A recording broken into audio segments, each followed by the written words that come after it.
Good morning and welcome to the Eclectic Radical. As always, this is Chris Richards, the Eclectic Radical, and my co host today is Renee Johnson.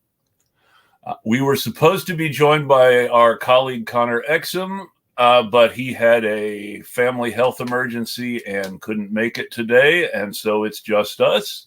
And instead of the planned show, we will be talking about Cop City because Renee just recently did a presentation and a workshop for the National Lawyers Guild about all the other cop cities out there we don't know about. Mm-hmm, mm-hmm. So it's a lot. It's a lot. I dropped the link It's for not just the Atlanta. no, and I dropped the link for the page I with the see actual that. map on it in our chat. But I'm curious. So you said that one was built close to you, so Portland area, Well, we right? have one in Portland now. It doesn't seem to be on this map, which is a little weird. Well, so the map is only from 2020. Uh, well, this So was older. So this was yeah, built older, at least since I can't remember how long it's been there now. But the Portland cops have what they call their training village, which is mm, basically where they train to deal with protests.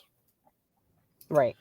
And if you study the history of ICE protests and George Floyd protests between 2016 and 2020, you realize that whatever the Portland cops are training people at their Multnomah Village is not exactly what we would consider um, the polite and friendly form of peaceful crowd control we're supposed to be expecting from our police when we see them hug the protesters the next day. Right.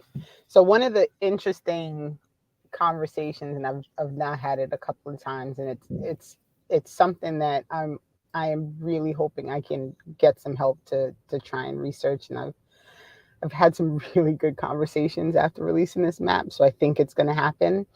I'd like to backtrack research to see if you can really find a timeline for. There were a few of them, you know, sporadic places like New York City built one, I think, in like 2000. It's either 14 or 17. I can't remember, but a huge facility in Queens with the same purpose to train, right? Um, and so I'm curious if 2020 is a good guiding line. Like I kind of went with 2020. It was such a massive response to what happened to George Floyd, right, at the time.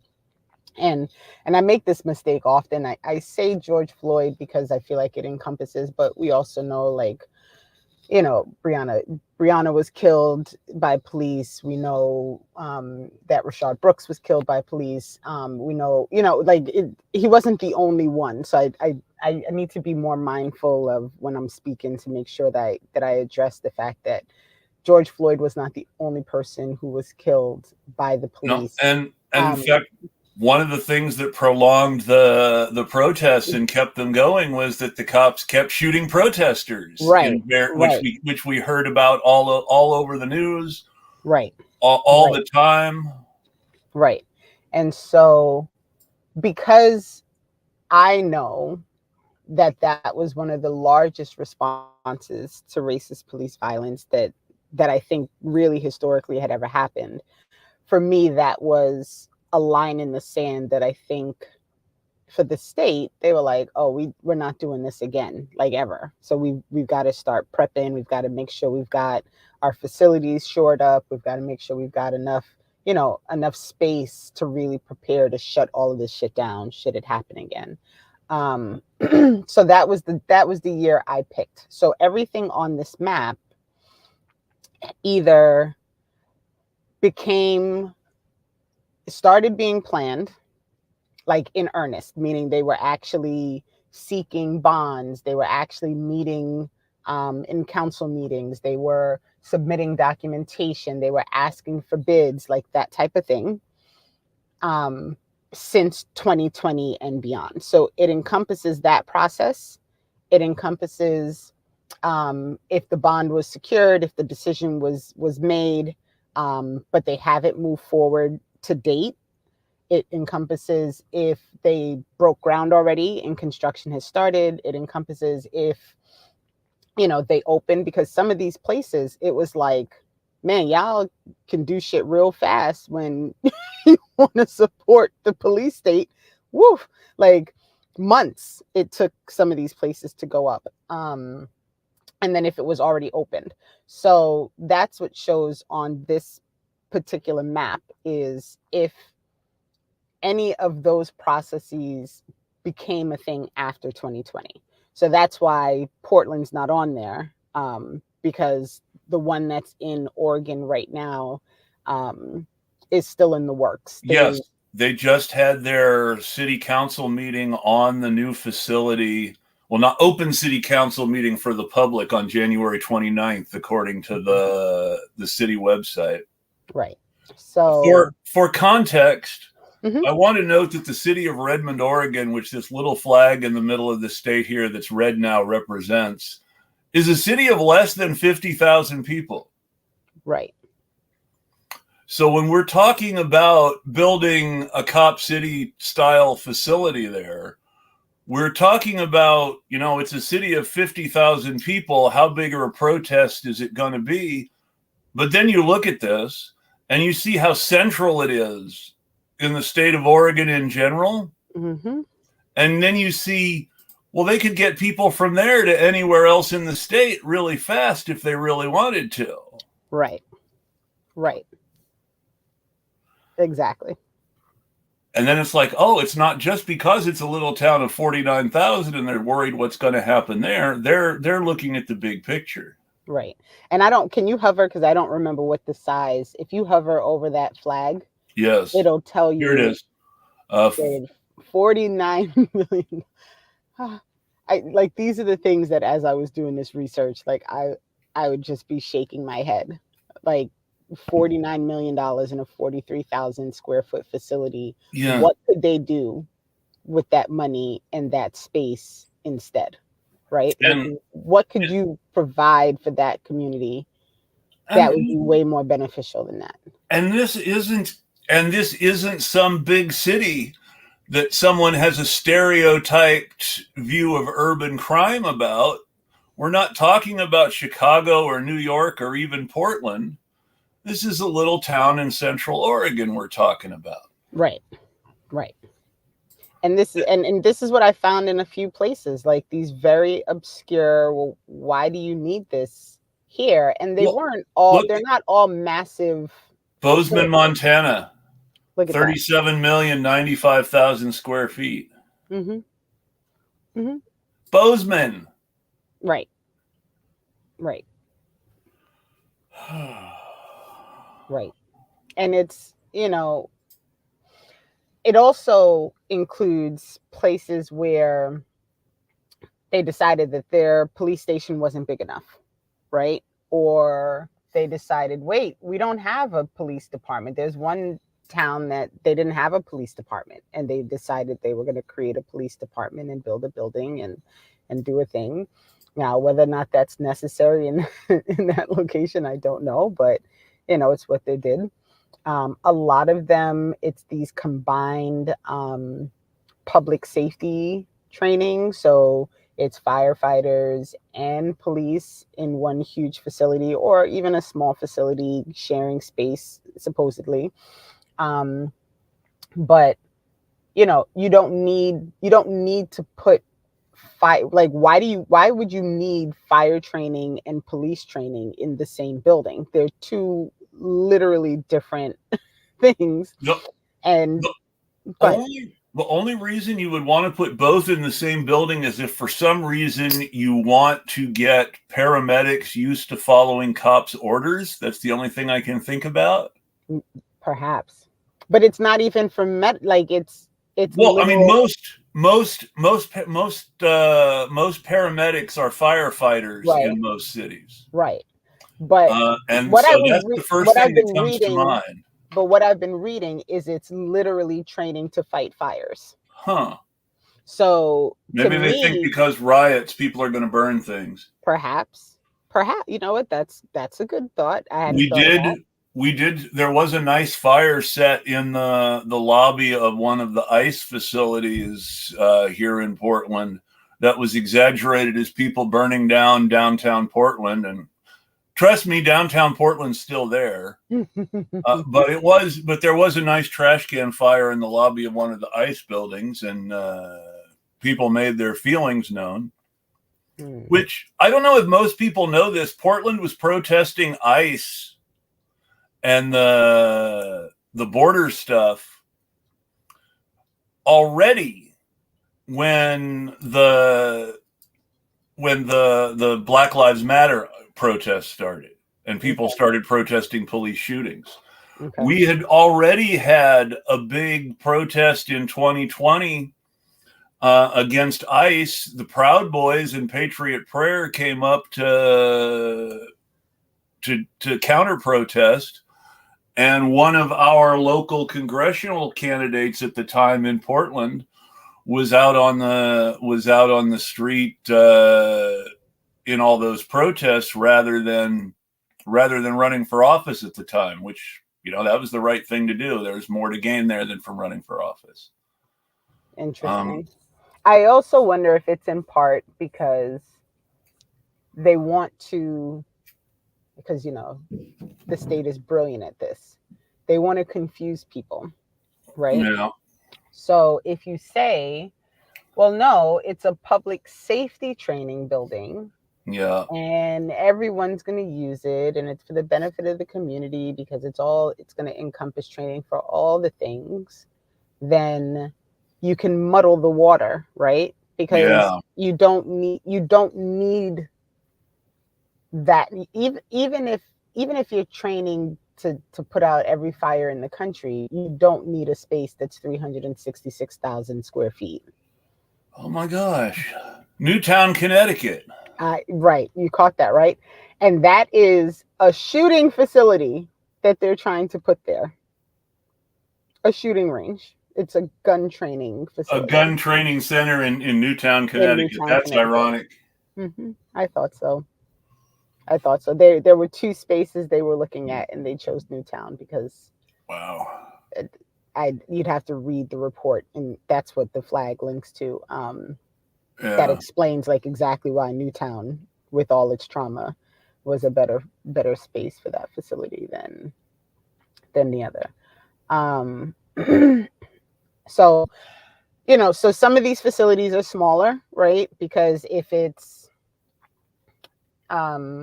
if they were just redoing their police station because they decided to redo their police station for whatever reason, I included it because I didn't want to not include everything that I found.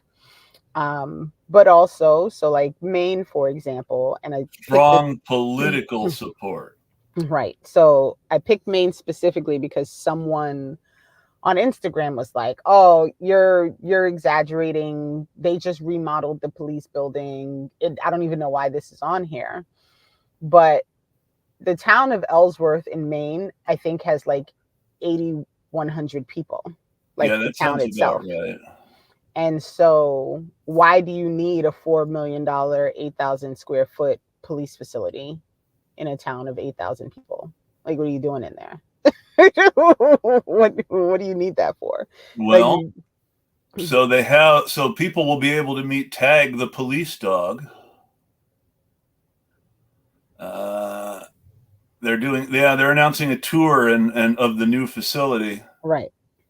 The picture of the new facility isn't terribly impressive. It looks like a trailer, maybe a double wide, but it's still just upgraded communications center. Right. So now we're talking surveillance, right? Yeah.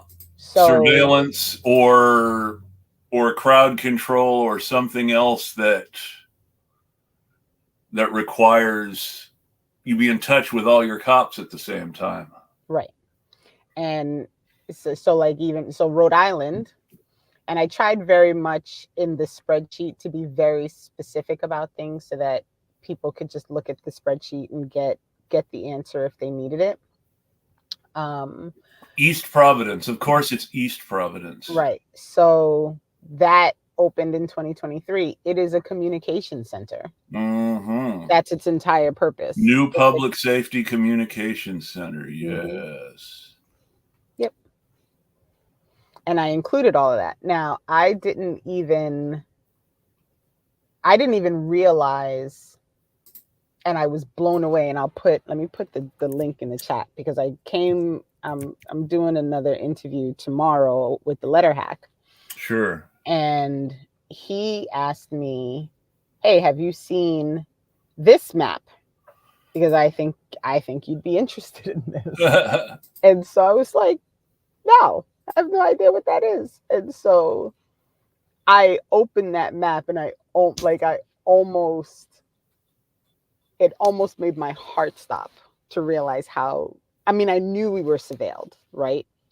I knew, but I didn't know how surveilled we are, right? Like, and so one of the things I really have a sincere interest in doing now is trying to figure out, how do we overlay or combine this information in a way that people can understand how much of a police state we are already living in.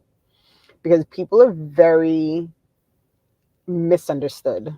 Like, it's very misunderstood how vast this thing is. And even as, like, I started out and I had 47 facilities that I had found, or projects, whatever you want to call it. And in prepping for the presentation, I went back and was double checking to make sure my sources still worked, that the links were still live, all those things. So I went through each one at a time. And in doing that, found 20 more. Wow. Right? Yeah, this map is loading slower because it's so yeah. Yeah, let me switch these. One sec. All right, stop. So Jara asked why they're not interested in the police state in North Dakota or Wyoming. And as a friend of mine so aptly put, there ain't no black people there. That's true. That's very true. I mean, the thing is about Wyoming, Wyoming is the least populated state in the union, right? Mm-hmm. The reason it's the least populated state in the union is because at the end of the 19th century, so what we would consider the tail end of the Wild, Wild West, they had what's called the Johnson County War. Now, what the Johnson County War was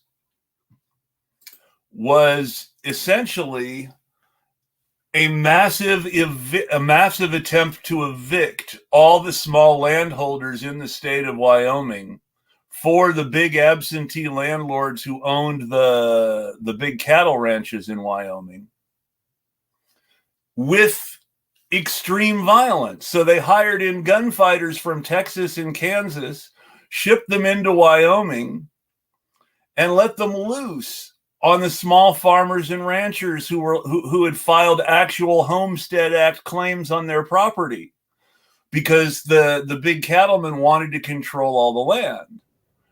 And the Johnson County War is kind of a fun story. It's one of the most egregious things that white Americans with money have done to white Americans without money.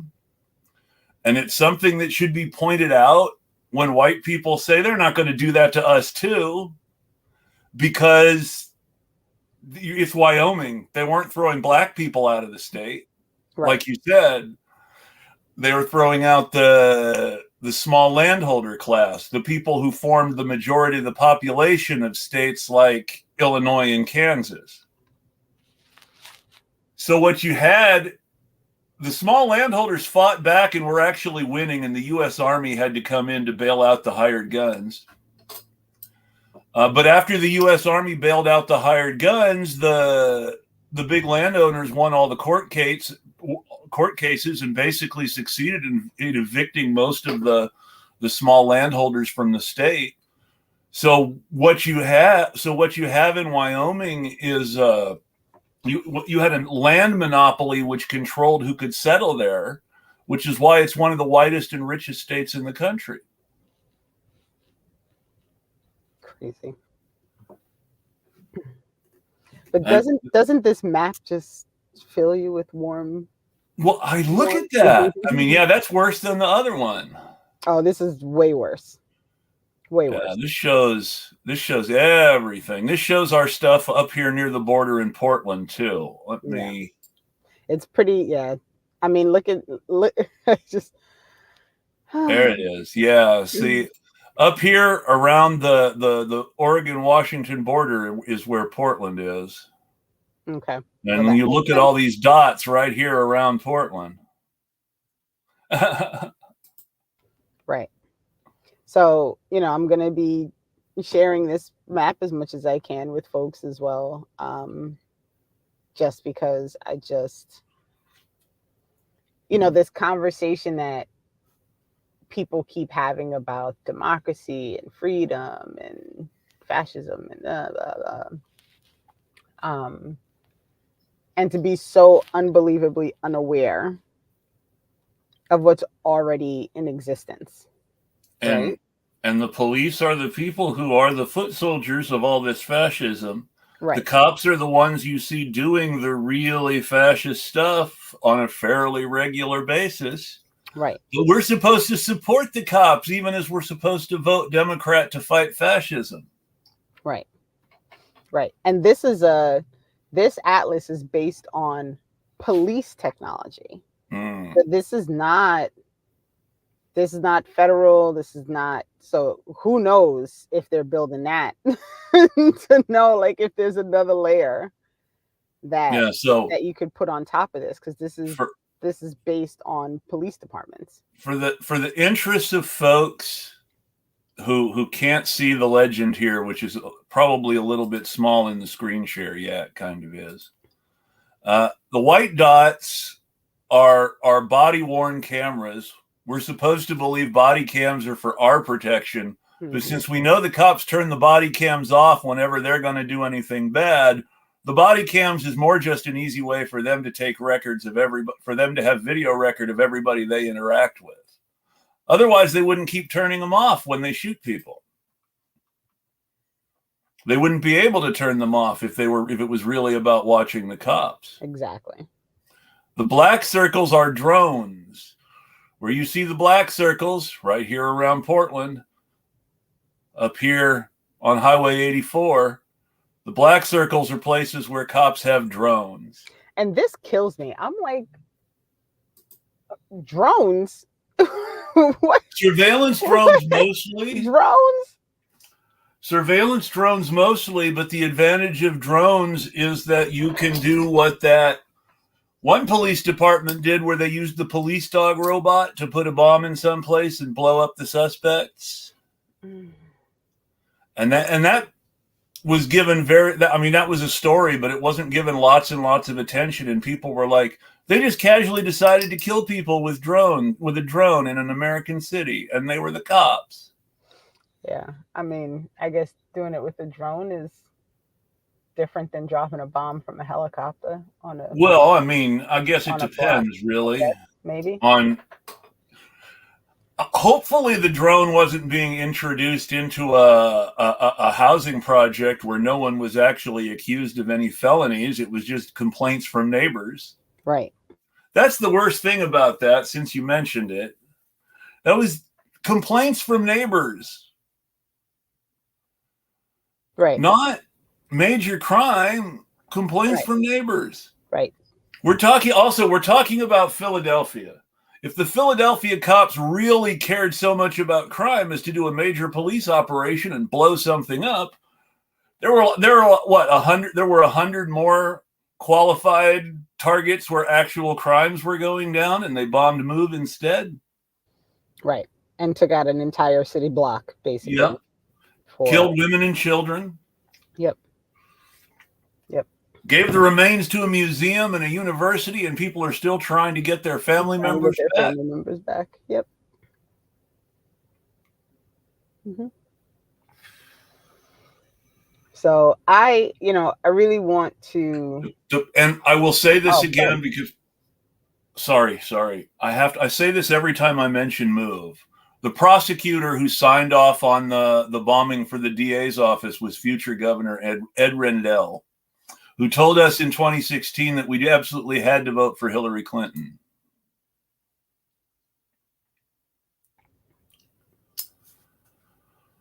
Hey, Bess. Bess is here. Yes, she is. Hey, Bess. Welcome. Welcome. And hi, Jira. I didn't actually say hi to Jira. And then, of course, there was the South Los Angeles accidental. I say accidental because that's what the cops are still saying.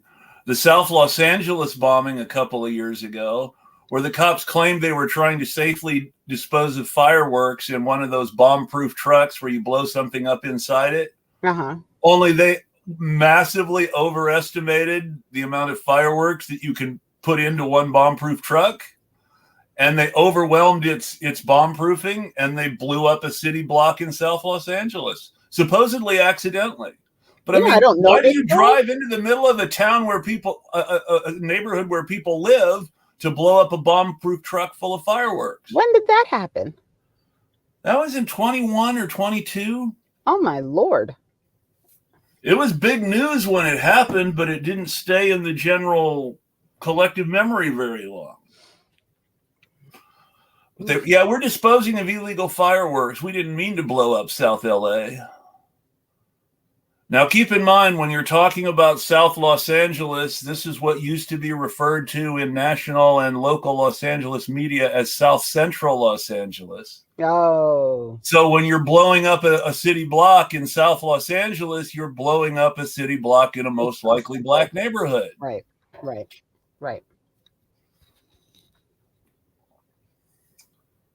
And so it's like, it just seems to me, okay, maybe it was an accident, but there was a reason you picked that neighborhood for the to have the accident happen, right?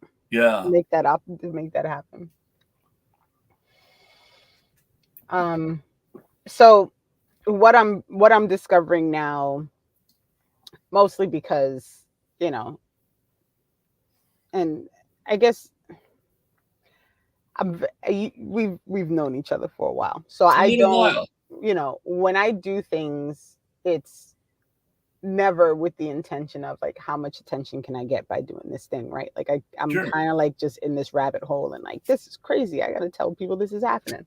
Yeah. And so even when I got the call from the National Lawyers Guild, to do this thing, I was like, sure, yeah, no problem. Not even really having a thought in my head that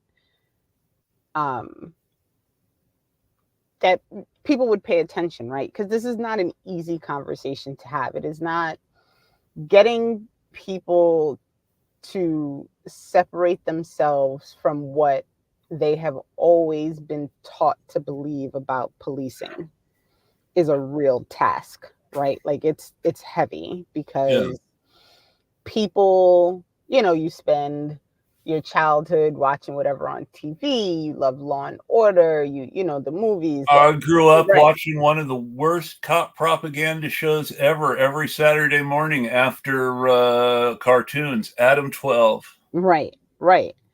And so it is not an easy thing to say, listen, you need to kind of erase everything that you think you know about what policing is and look at it from a different perspective. And so even in putting this information and the map together, like having that conversation about what this actually means, right? Like, what does it mean for the Atlanta Police Foundation to spend years trying to figure out how they can have a stronger foothold in Atlanta, to now tearing down 85 acres of land in what had been considered to be the lungs of Atlanta that was previously like held out as a sacred space? Like, how do we get to that place?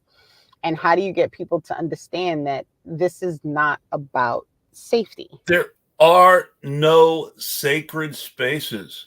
Right. I Well, that mean, too. Yeah. because you look at New York City. New York City is not a poor community overall. No. The Manhattan is infamous for having a much higher standard of living than the rest of the country, and much higher prices, which isn't great for poor people and drives a lot of them out. But even well-to-do upper middle class folks in Manhattan are losing a park so that it can be developed, in that case, for housing. But it's like they're taking the white folks' park. Right. It's not, they're going after all the people that they used to not go after, on top of everything else they're doing. And people should take note. They should understand, like, it's not, everything is, whenever you see things happening, you always have to wonder, like, is that the canary that's going into the coal mine, right? Like, if you look at the surveillance in Atlanta and you understand that the company that is behind the actual, like, technology that is surveilling Atlanta is a company that's based out of Israel. And they initiated that surveillance program in Palestine. Yep. Right? And that same program is part of what the Gilly program trains, which is that 2 weeks that you spend training with the IDF. Yes. And, and all these, it's all, everything's preparation to make things worse. So and let's remember that cops go to Israel to train in urban warfare. Right. Right. Literally, because they're training from the same people who are going into hospitals and killing people in Gaza now. Right. And looking at this map, you look, so here it is. There's like an interesting square here. This yellow dot is license plate readers. And it's right near the border between two reservations, two indigenous reservations, Grand Ronde and Siletz. And now you've also got, here on the coast, you've got drones. Up here by Salem, you've got drones. And down here at Albany, you've got drones. Now, Salem is the state capital. I can see police drones near Salem for various reasons. But it's really weird that you've got the license plate readers and 3 drone facilities in this sort of weird square around 2 Indian reservations. I mean, weird's one word for it. It's almost like they're there for a reason. Right. They want to keep an eye on, do they really? And what's hilarious about that is, state and local cops don't have any jurisdiction. Right. That's true. So why have we got state and local license plate readers? And that's just weird. And then something that I noticed on here that I was like, wait, what? Do you see the 4th one on the list under the license plate reader? Ring partnership. Yeah, no, I knew. Yeah, that one doesn't shock me at all, because that's one of the selling points for Ring. We can give you a fast police response, which is just so depressing. Something that could be genuinely useful for so many people ends up becoming a tool for cops and for the people in the neighborhood who call the cops on their neighbors. Right. I mean, when I think about how rings could plausibly be used, that so many people are, so excited to get like their ring set up on their porch. I'm never putting that on my porch. Ever. Never, ever. am I putting that on my porch? The guy who founded Ring ended up selling out to Amazon for lots of money. Of course he did. Which means Ring is now, so when you see that Ring partnership, that's really a partnership between the cops and Amazon. That doesn't cheer me up. No. And it shouldn't. I mean, isn't Amazon breaking a union or something? Do we really want them to be having a close partnership with cops right now? I just seem to remember something about trying to break a union. And I know that there's still attempts to organize that union, or at least there's still somebody going around being famous and making some money off claiming to organize a union. Yeah, I think they got the ability to do to do it again in Kentucky. Yeah. But I can honestly say that I have not followed it to see what happened. I do know that they never, to my knowledge, they still have not gotten a contract when the Staten Island facility was able to complete their union drive and make that happen. But that is, when you think about it, that the Ring, the Amazon, that is something. Yeah. Well, that's put it very well. OMFG, Amazon cops. That's a dystopia I hadn't anticipated. Now, one of the things to remember is that one of the things libertarians talk about a lot, right-wing libertarians, obviously, they talk about replacing cops with private security companies. Now, there was a spate of science fiction writing in the 70s connected with what folks call cyberpunk, which speculated this sort of extreme libertarian society where corporations owned everything and the cops were private companies that worked for corporations and were corporations themselves in most cases. Right. And William Gibson, who was if anybody's seen the Keanu Reeves movie, Johnny Mnemonic, William Gibson is the guy who wrote the original story that became the Johnny Mnemonic movie.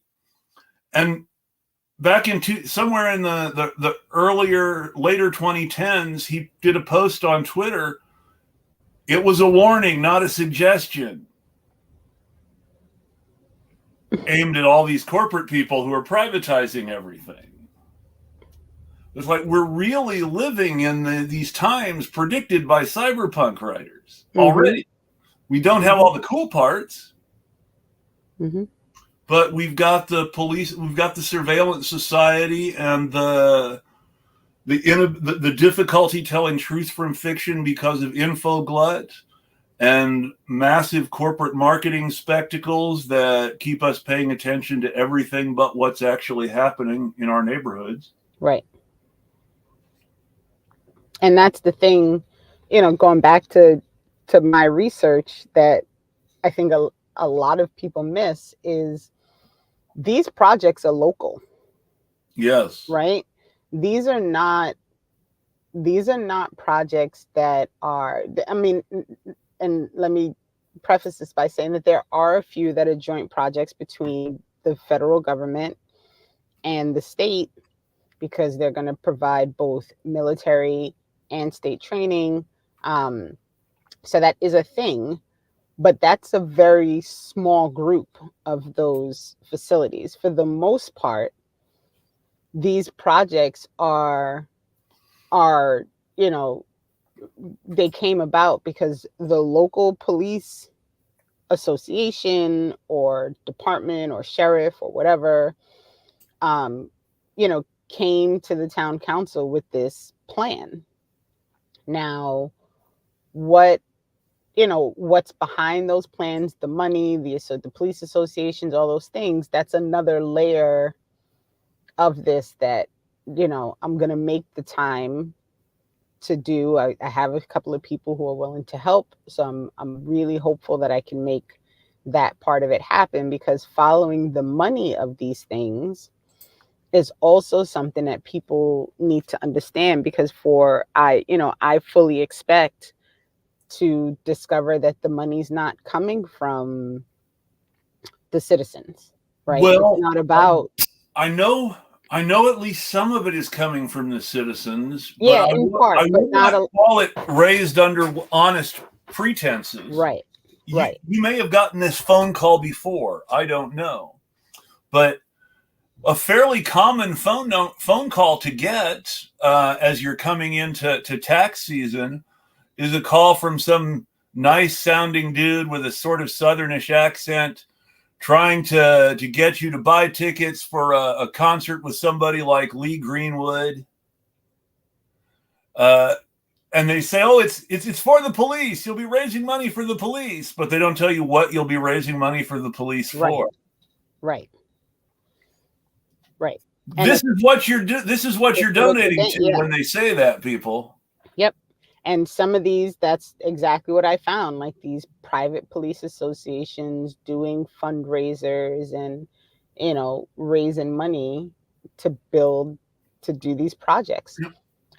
It's, In Alaska, um, which I'm like, Alaska is so sparse. I just can't, I still can't wrap my head around like why you need to build a centralized like state facility for training in Alaska. Like, Fairbanks. So I will tell you, I will answer that up to a point. I don't want to sound like I'm defending cops. I don't want to defend cops.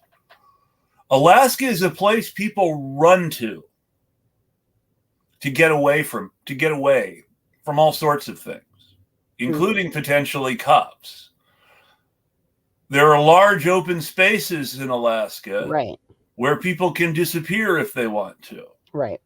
It's like Wyoming in that there's lots of space owned by lots of people, but not a population to fill all that space up. Mm-hmm. And history, the history of Alaskan politics is an interesting mix of really, really diehard libertarianism and very, very small amounts of progressive mindedness in these weird mixes that end up creating strange political currents. And it's hard for those of us who don't live there to really understand that the biggest issue in Alaska that law enforcement has is actually finding people and communicating with each other. So, I mean, Alaska is one of these places where having some sort of communication center actually makes some degree of sense. Yeah, but it's not a communication center. Ah. Well, you see, now there you go. Yeah, it's not a communication center. Yeah, I'm looking at that now. Come on, give me it's not giving me the click over, but what is that? That is the state. Right. The only in 2018, the only public safety shooting range. So they want us to believe that they haven't had a shooting range for their cops to practice at since 2018. Right. That seems thin. Right. So they want to build, if my memory is correct, training facility, which would include a shooting range and yada yada. I mean, and I just, all of these things, when I think about the things that in my perfect world, where policing as it is right now does not exist, right? And people who exist to actually assist the community, because there's some people that are just like not okay, right? So the old days when the Republicans scaremongered about Russia. Right. And so So I do think that there needs to be things in place that actually do benefit the community. I think that those things are vastly different when you have communities that are sustaining and Yeah. have self-determination, and where people don't feel like, they have to do things that, aren't beneficial to their neighbors in order to survive and to eat and to live and all those things. But I also truly believe there are people who, you know, for whatever reason, I think brains are just different. Like I don't really have a better way to explain it, may cause harm because that's Yeah. just what they choose to do. And so I do believe there needs to be something in place to address that. But what we live with right now is not the system that does that. And so a system that is built to actually do that does not require shooting ranges. It doesn't require, regional trainings where, um, you know, pictures are put up of monkeys when they're talking about black drivers. It doesn't require, um, fake facilities that are set up to look like, simple, that are set up to look like urban communities. So, these people can figure out how you sneak around and shoot people for no reason. Like, this is not what's necessary in a place where you are really seeking to provide safety Yeah. in a community. So, and Alex said it, that's really well put. Public safety shooting range is a roller coaster of a term. Like, that is some real bullshit, And it's like right? the way that the justification is written up. They're basically trying to tell people our cops haven't been able to practice shooting since 2018, which seems unlikely. Yeah, they've been practicing on other people for years. So, Well, even beyond that, every one of these cops has some private shooting range they go to or some private shooting range that the cops contract with. So it's not like they're not practicing. All right, these all these cops have some place where they can go shoot. right. And they have, in um what is, I'm not going to remember the But state, but it's a, what started out me trying to figure out, like, what is the state doing? It's actually a private facility, right? That's yeah, billed as for shooting training for police and military. Um, and military is the kicker. right, right, Now, and this brings to mind another interesting question where I understand the city of Fairbanks and the airport cops, but the city of North Pole, are they really having a lot of gunfights in North Pole, Alaska? right. How often are the cops? I hate to sound like I'm praising another Western country, but do you know how much paperwork a cop in the UK has to fill out in order to take a gun and go arrest someone? I can only imagine. The best example I can think of, and I hate plugging reactionary movies by John Wayne, but it's still such a good example. There's a John Wayne cop movie called Brannigan, one of two attempts for John Wayne to try to outdirty Harry Clint Eastwood. Mm. In Brannigan, he plays a Chicago cop who's going to the UK, London specifically, to expedite what's the word I'm looking for now? Why can't I remember words when I want to remember words? To expedite the transfer of the gangster who fled to London to get away from his RICO case in Chicago, to expedite his extradition back to the U.S. He's trying to get him arrested and extradited by the London cops. And when he first comes in, and when he first meets the London cop, who's played by Sir Richard Attenborough, and who's wonderfully mean to John Wayne early on, he's wearing his gun, and Richard Attenborough is like, you're not supposed to be wearing that here.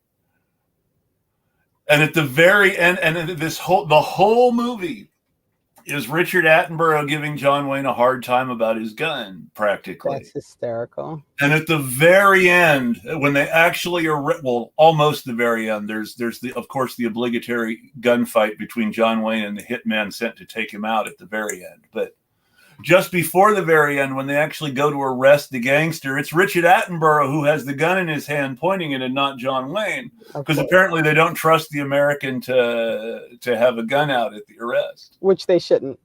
Oh, yeah. But it's just hilarious, though, because you see this difference in police culture where through the whole movie, Richard Attenborough is giving John Wayne a hard time about carrying his gun and constantly reminding him not to shoot anybody because that's a big deal here in England. Right. And Beth says in the chat, it's horrifying. Pretty soon we won't be able to tell the difference between military and cops. I already can't tell the difference half the time. Yeah. So I have to agree. It's totally, in that, and I always forget the numbers. Is it the 1044 program? What's the program where they buy the military weapons, the police departments? Is it 1044? I think it is. And that's the one where supposedly we were going to stop all this. We were going to stop giving police departments money to buy this stuff. And yet somehow it's still happening. So on and on and on. It's crazy. And you can't tell them apart sometimes. It's like, I mean, if you look at what SWAT teams do, right. What SWAT teams do is exactly what the IDF does. What the riot police do when they show up in their there's the balloons. When they show up in their full gear, it's truly, it's absurd. It is. But I do have to jump. Of course. Because we're getting close to 12 and we're about to start moving soon. I can see the husband packing up to come back to the car. But I do hope that Connor's dad's going to be okay. Connor will be sending positive thoughts out your way. Sorry to hear that happened with his dad, and obviously we'll try and reschedule that at some time soon. Yes, yep, they sure were. The cops have tanks. The cops were using, even before the Black Lives Matter protests, the Alameda County Sheriff's Department was using cops to try to evict black single mothers in the Moms for Housing debacle. Awful. All the way back in the 1990s, the spoof slash the Dragnet spoof starring Dan Aykroyd and Tom Hanks. They break into a milk factory with a police tank, thinking that they're busting a drug lab. Of course. All right. Well, it was good to see you. It is great to see you. Glad to catch up. People, please, if you don't mind sharing that website, both of them actually. In fact, yes. Let me get both of these from the private to the public. And then I look forward. I know we were talking about coming back on with why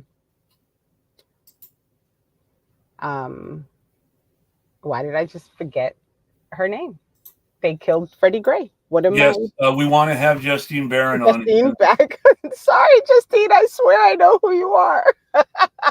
Yeah, to have that conversation. And then, please be on the lookout. There's a lot of stuff coming this week. Some real good conversations coming. So thanks, everyone. And thanks, Chris, for sharing your space as usual. And I'll talk to you soon.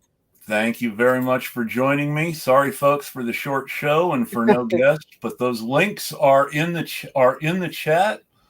Check them out. isyourlifebetter.net/cop-cities-USA and atlassurveillance.org/atlas, atlasofsurveillance.org/atlas.